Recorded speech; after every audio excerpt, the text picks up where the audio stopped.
Maharaja gold and diamonds, toll junction, Edappally, Palluruthy, Tripunithura, Kalady, Eramalloor, Aroor പള്ളി, തുറവൂർ, തൃശൂർ. കാലടിയിൽ ഗണേശോത്സവ വിഗ്രഹങ്ങൾ പെരിയാറിൽ നിമജ്ജനം ചെയ്തു.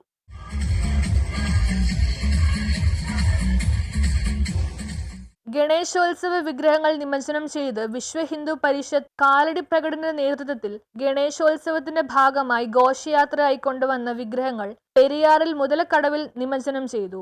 വൈകിട്ട് 5 മണിയോടെ മറ്റൂർ വാമനപുരം ക്ഷേത്രാങ്കണത്തിൽ നിന്ന് ഗണേശ വിഗ്രഹങ്ങളുമായി നിമജ്ജന ഘോഷയാത്ര ആരംഭിച്ചു. വിവിധ ക്ഷേത്രങ്ങളിൽ നിന്നുള്ള 15ഓളം ഗണപതി വിഗ്രഹങ്ങൾ ഘോഷയാത്രയിലുണ്ടായിരുന്നു.